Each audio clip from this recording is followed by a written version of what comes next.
ndio yule, huyu ndiye Ng'ang'a alipiga mtu kofi. Huyu ndiye Ng'ang'a ina trade nini? What is this nonsense? Hai. Mimi ni trade. Hiyo hata hakuna kutrade. Ati Ng'ang'a anashikwa. Sasa kushikwa kwa kupiga mtu kofi, nilishikwa na buduki.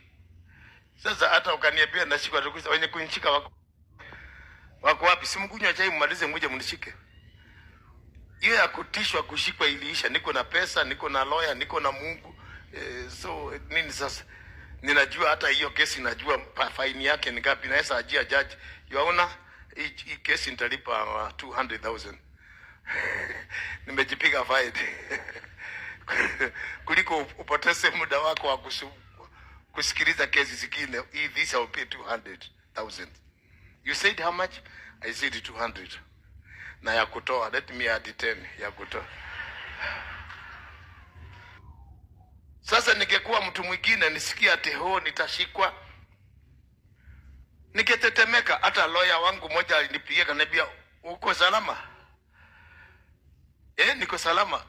Naona hapa ati unaambiwa unashikwa. Nikamwambia nishikiwe nini? Sinaona ulipiga mtu makofi hapa. Nilimtandika na hata nikipata mwingine nitamtandika. Lawyer akashika akasema, lakini wewe ni kama kichwa wako si mzuri. Umetrade huku umejaa kwa vyombo vya habari. Lakini fulani kwamba sioni complainant.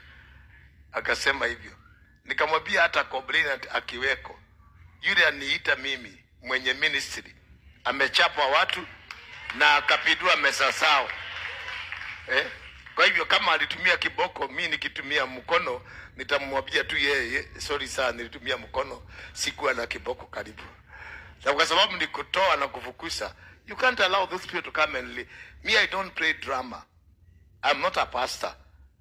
Na nimetangaza, hata aliniambia hivyo lawyer, alisema na kweli yako wewe umetangaza wewe si pastor, si bishop, hapo ni kwa jeshi. Kwa nini mtu ambaye si mwanajeshi anakuja kukaa hapo? Haya, tukamaliza.